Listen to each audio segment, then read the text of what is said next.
जय श्री राम बच्चों। मैं अमित कुमार। ये मेरा नया यूट्यूब चैनल है जिससे मैं आज सीबीएसई पैटर्न के क्लास 8 के मैथ के किताब से चैप्टर पहला रेशनल नंबर पढ़ाने जा रहा हूँ। ये हमारा बुक है जो कि मेरे एक स्कूल का जिसमें मैं टीचिंग कराता हूँ उस स्कूल की बुक है, जिसमें पहला लेसन आपको दिख रहा होगा कि रेशनल नंबर है, जिसके बारे में मैं आज आपको बताने वाला हूँ कि रेशनल नंबर क्या होता है। उसके बाद इसके बारे में जो भी चीज़ें होंगी उसके बारे में बात करेंगे। उसके बाद इस पर आधारित अभ्यासों के बारे में भी हम लोग जानकारी लेंगे। ठीक है बच्चों, तो सबसे पहले जानते हैं कि रेशनल नंबर होता क्या है या रेशनल नंबर का डिफाइन क्या होता है, डिफाइन कैसे करें। बुकों में खासकर डिफाइने थोड़ी बड़ी बड़ी लिखी रहती हैं, हम लोग उसका क्या करेंगे, शॉर्ट फॉर्म याद करेंगे, छोटा फॉर्म, क्योंकि आने वाले समय में हमें हर एक चीज़ का डिफिनेशन नहीं लिखना है। डिफिनेशन यानी कि हमें उनके डिफिनेशन को कभी भी राइट नहीं करना पड़ता, केवल उसको हमें लर्न करना पड़ता है, उसको हमें अपने अंदर याद रखना पड़ता है, जिससे कि अगर हमें कभी ज़रूरत पड़े तो हम उसको समझ सके, बता सके। इसलिए इसका सबसे सिंपल याद करना है कि विच can be expressed in form of numerator upon denominator, ठीक, comma denominator is does not equal to 0। बस एक लाइन में आपको डिफिनेशन ये याद रखना है कि कोई भी आपका नंबर है विच कैन बी एक्सप्रेस, उसको हम क्या कर सकते हैं, बदल सकते हैं या लिख सकते हैं in the form of numerator upon denominator के रूप में, but denominator does not equal to 0 होना चाहिए।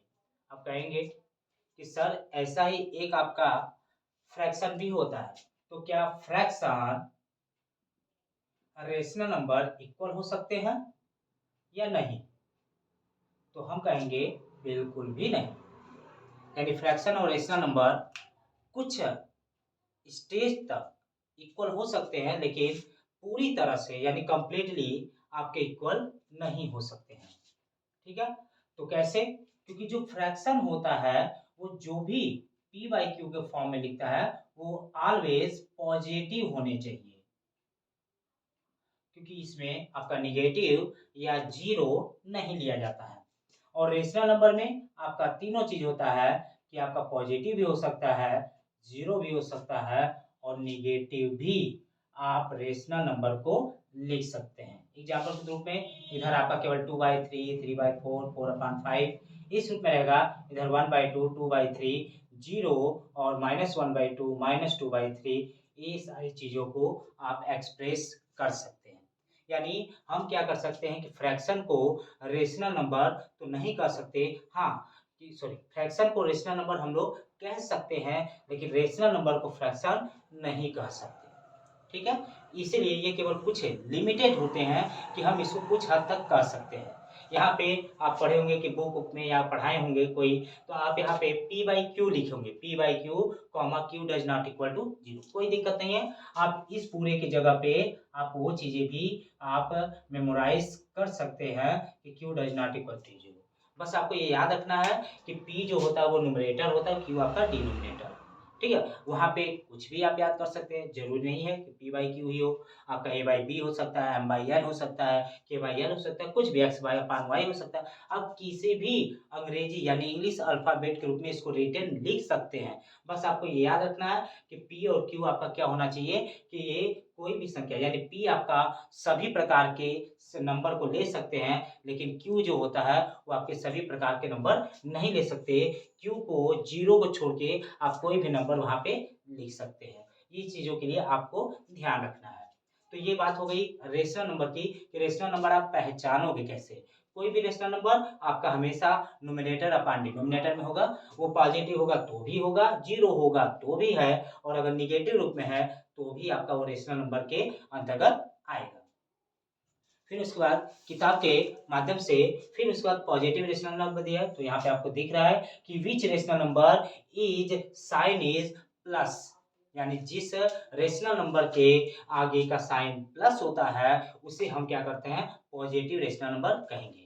क्या है बच्चों कि थोड़ा इंग्लिश में और हिंदी मिक्स करके पढ़ाना क्या होता है, थोड़ी सी ईजी हो जाती है, क्योंकि आप केवल अगर इंग्लिश टू इंग्लिश पढ़ेंगे तो क्या होता है कि 10 बच्चों में से 2 बच्चों को अच्छे से आता है, लेकिन 8 बच्चे क्या होते हैं उससे वंचित हो जाते हैं। इसीलिए हमने उस चीज़ों के लिए क्या किया कि हमको दसों को उस चीज़ का अगर ज्ञान देना है तो मैंने इस इंग्लिश वाले में थोड़ा-सा हिंदी का प्रयोग कर रहे हैं, जिससे कि सभी बच्चे इस चीज़ को समझ सकें, पढ़ सकें और उसको कंप्लीटली कर सकें। इसीलिए इसमें थोड़ा हिंदी का हमने थोड़ा-सा मिश्रण डाल दिया है। इससे कोई दिक्कत नहीं है, आप इस चीज़ को इंग्लिश में हम लिख रहे हैं, हिंदी में नहीं लिखेंगे, लिखने वाला प्रोसेस आपका इंग्लिश रहेगा, लेकिन थोड़ा समझाने वाला आपको जिससे कि वो याद रहे, वो आपका हिंदी प्लस इंग्लिश दोनों रहेगा। ठीक है बच्चों? यहाँ पे हम आपको हर एक सवाल का ईज़ी से ईज़ी मेथड आपको देंगे, जिससे सभी प्रकार के बच्चे इस चीज़ को सीख सकें। अनेक प्रकार के जो भी इसमें प्रॉब्लम क्रिएट होंगे, हम उसका भी क्या करेंगे, सॉल्यूशन निकालेंगे और आपको प्रश्न यानी आपको जब क्वेश्चन दिए होते हैं, आप उनको आंसर को किस हिसाब से लिखेंगे, ये भी यहाँ पे आपको हम बताएँगे। क्योंकि आप लोग अपने कॉपियों में, किताबों में क्वेश्चन मिलता है, डायरेक्ट हल कर देते हैं और हल करके लिख देते हैं आंसर, ये सही नहीं है। आपको उसको क्या करना होता है, प्रोसेस बाय प्रोसेस, यानी कि उसको लिखने का तरीका होता है। जैसे कि आप देखते हैं कि कोई भी चीज़ किताब है, कॉपी है, जैसे किताब आपके छपे होते हैं, तो कोई भी चीज़ लिखने का एक तरीका होता है, तरीके से लिख कर उसको लिखा जाता है। उसी प्रकार हमें अपनी फेयर कॉपी में भी कोई भी सवाल हो, कोई भी क्वेश्चन्स हो, उसका सॉल्यूशन एक तरीके से लिखना चाहिए और वो लिखने आना भी चाहिए, जिससे कि आगे चलने पे वो चीज़ें हमारे लिए क्या हो कि आपका एडवांटेज दे। ठीक है? तो क्या करेंगे, सबसे पहले इसके आगे फिर नेगेटिव है, तो वही चीज़ होगा कि which rational number the sign is represented by minus, यानी जिस रेशनल नंबर के आगे ऋणात्मक चिन्ह हो, माइनस दिख रहा हो, वही rational number negative rational number कहलाता है। तो कहेंगे सर 0 कौन-सा रेशनल नंबर है? तो 0 को कहेंगे ना ही वो पॉजिटिव रेशनल नंबर है और ना ही नेगेटिव रेशनल नंबर है। केवल उसे रेशनल नंबर की कैटेगरी में रखा जाता है, क्योंकि 0 के आगे प्लस या माइनस नहीं लगाया जाता। ठीक बच्चों? इसके बाद इसमें आपका आता है एक्सरसाइज, जैसे कि ये एक एसजीए पब्लिक स्कूल सेमरा की बुक है, उसी से हम क्या कर रहे हैं, इसको पढ़ा रहे हैं, जिससे कि कोई अदर स्कूल में भी अगर कोई पढ़ता होगा, उसके में अगर रेशनल नंबर है, तो वो रेशनल नंबर को यहाँ से देखकर उस चीज़ें के यानी वहाँ पे दिए गए प्रश्नों का हल सरलता से कर सकता है। क्योंकि जो प्रश्न या जो क्वेश्चन इसमें आपके होंगे, वही क्वेश्चन आपके उनके बुक में होंगे। अगर आपके बुक में कोई अनदर किसी अलग प्रकार के क्वेश्चन अगर दिए हों, जो कि आपको नहीं आ रहे हैं, नहीं समझ में आ रहा है, सर इसको कैसे करें? तो आप हमको क्या कर सकते हैं, इस यूट्यूब चैनल पे मैसेज या फिर कमेंट्स करके उस क्वेश्चन को डाल सकते हैं, जिससे कि हम आपको उसका सॉल्यूशन बता सकें। ठीक है? तो जैसे सबसे पहले इसमें लर्निंग चेक 1.1 दिया है।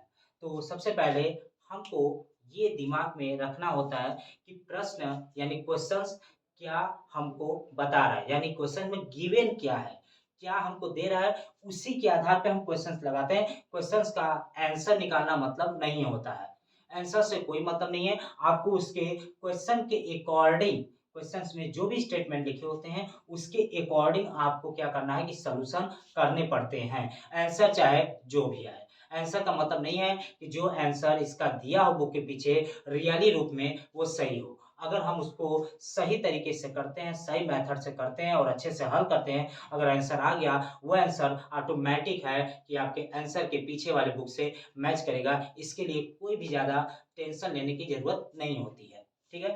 पहला आपका लिखा है, पहला प्रश्न है, लिखा है इसमें कि express express -3/5 as a rational number with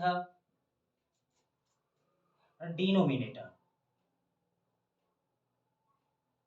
ठीक है, डिनोमिनेटर आएगा यहाँ पे, यानी कि डिनोमिनेटर आपको दिया है, तो यानी कि पहले पॉइंट में कह रहा है कि डिनोमिनेटर 20 कीजिए, दूसरे पॉइंट में आपका डिनोमिनेटर -30 कह रहा है और थर्ड पॉइंट में आपका डिनोमिनेटर 35 यानी कि 35 कर रहा है और फोर्थ में आपका डिनोमिनेटर -40 कर रहा है। ठीक है बच्चों, तो यानी कि इसका इतना सारा दिया है। तो हम आपको इसमें देख रहे हैं कि दो प्रकार के प्रश्न क्वेश्चंस है, ये दो पॉजिटिव हैं, दो निगेटिव है। तो हम आपको एक पॉजिटिव और एक निगेटिव करके दिखा रहे हैं और बचे हुए एक पॉजिटिव और एक निगेटिव को आप अपने से करेंगे तो आपका उसका प्रिपरेशन आपको अच्छे से हो जाएगा। चलिए करते हैं। तो सबसे पहले कोई भी सवाल करने से पहले जब क्वेश्चन देते हैं तो उसमें पहले लिखा जाता है सॉल्यूशन। आप सदैव मैथ में जब भी आप कोई भी चीज करिए तो इस चीज को लिखना मत भूलिएगा। उसके बाद जब सॉल्यूशन होता है तो उसके बाद जो गिवन होता है उसे हम लोग लिखते हैं कि वी हैव गिवन, कि हमें दिया क्या गया है, और वो प्रश्न में होता है। प्रश्न में क्या दिया है कि आपको -3/5 दिया है, जिसके डिनोमिनेटर को दिए गए पॉइंटों के अनुसार अरेंज करना है। ये हम पहले पॉइंट में जैसे आपका सॉल्यूशन कर रहे हैं तो आपके इसके दिए गए को आपको इसके डिनोमिनेटर को 20 बनाना है। तो क्या करना है हमको कि ये देखना होता है सबसे पहले कि जो नंबर डिनोमिनेटर को चेंज करना है वो ग्रेटर है कि स्मॉलर। यहाँ पे हमें आपका एग्जांपल दे रहे हैं, यदि आपका डिनोमिनेटर चेंज करने पर अगर स्मॉल में होता है, यानी डिनोमिनेटर चेंज करने के बाद स्मॉल में कन्वर्ट करना है तो आपको क्या करना पड़ेगा, उसमें डिवाइड देते हैं। लेकिन अगर डिनोमिनेटर कन्वर्ट यानी कि चेंज करने के बाद अगर बिग आता है, हाई आता है, हाईएस्ट होता है, तो वहां पे हम लोग मल्टीप्लाई करते हैं। ये दो चीजें आपको याद रखनी है। चाहे डिनोमिनेटर कहेगा तो डिनोमिनेटर में भी यही प्रोसेस लगता है, और इसी जगह अगर आपका न्यूमरेटर होता है तो न्यूमरेटर में भी यही प्रोसेस आपको लगानी है। यानी दोनों के लिए अलग अलग रूल नहीं है, आप दोनों के लिए एक ही रूल याद रख सकते हैं। इसका मतलब ये है कि आपको गिवन में कितना नंबर दिया, आपको गिवन में 5 नंबर डिनोमिनेटर है और पहले पॉइंट में आपको डिनोमिनेटर बनाना है 20, यानी 5 को चेंज करके 20 करना है, मतलब स्मॉल से क्या करना है, बिग बनाना है। तो बिग बनाने में यानी चेंज ऑफ बिग करने में मल्टीप्लाई, यदि इधर का अगर आपका नंबर बिग हुआ और बिग को चेंज करके स्मॉल करना है तो डिवाइड, और अगर स्मॉल दिया है और स्मॉल को चेंज करके बिग में करना है तो मल्टीप्लाई। तो हमारा नंबर जो गिवन है वो आपका स्मॉल है और उसको कन्वर्ट यानी चेंज करने के बाद बिग में करना है, तो रूल कहता है कि आप उसको मल्टीप्लाई कराइए। तो कहेंगे सर मल्टीप्लाई कौन से नंबर का कराना पड़ेगा, बिल्कुल। तो आपको क्या करना है कि कुछ करना नहीं है, आपको अगर नंबर नहीं पता है, आपको अगर टेबल नहीं आता है, तो आप जिस नंबर को कन्वर्ट करना है उसी नंबर का आप हमेशा, चाहे इस प्रोसेस में आए या फिर इस प्रोसेस में आए, ऑलवेज हमेशा उन दोनों नंबर का डिवाइड करा दीजिए। डिवाइड कराने से आपको पता चलेगा कि यहाँ पे किस नंबर का क्या करना है। तो यानी कि ये नंबर को इस नंबर में कन्वर्ट करना है, तो हमारे पास 5 और 20 दो नंबर है, तो इसका ऑलवेज हमेशा याद रखिएगा, कभी भी न्यूमरेटर चेंज करना हो या डिनोमिनेटर चेंज करना हो, ऑलवेज आप डिवाइड ही करेंगे। तो 5 4 जा 20, तो यानी आंसर क्या आया 4। तो यानी कि हमें ये पता चल गया कि इस नंबर में 4 का हमें क्या कराना है। तो इधर हम देख लेंगे कि हमको इस क्या करना है, small to big, small changes big करना है, यानी मल्टीप्लाई। मल्टीप्लाई कितने का करना है, जो हमने यहाँ पे डिवाइड दिया है उसी नंबर का आपको इसमें क्या कराना है, मल्टीप्लाई। लेकिन मल्टीप्लाई आपको कहाँ कराना है, दोनों यानी बोथ, यानी कि न्यूमरेटर और डिनोमिनेटर दोनों में कराएंगे। तो यहाँ लिखेंगे ऑन मल्टीप्लाई बाई सॉरी आपका 4, ठीक, by 4 both numerator and denominator. उसके बाद इस चीज के बाद आपको ये भी ध्यान देना है कि दोनों के साइन का मल्टीप्लाई आप कराएंगे तो यहाँ पर भी वही साइन आपको लिखना पड़ता है। जैसे इसके आगे साइन नहीं दिया है तो हमें पता है कि यहाँ पे प्लस होता है, इसके भी आगे साइन नहीं दिया है तो यानी यहाँ भी प्लस है, तो प्लस प्लस से प्लस होता है, तो यहाँ पर भी कोई साइन नहीं है, मतलब कि प्लस है। ठीक है, तो यानी कि हमें केवल +4 का ही मल्टीप्लाई कराना है। तो कहेंगे सर आप 5 को ही क्यों देख रहे हैं, क्योंकि express as the rational number with denominator. Question में लिखा है कि आपको केवल डिनोमिनेटर को ही चेंज करना है, इसलिए जब डिनोमिनेटर कहेगा तो आपको हमेशा डिनोमिनेटर को ही बार बार देखना है, न्यूमरेटर को नहीं देखना है। अगर यहाँ पे न्यूमरेटर कहता है तो आपको न्यूमरेटर को देखना पड़ेगा, डिनोमिनेटर को नहीं देखना है।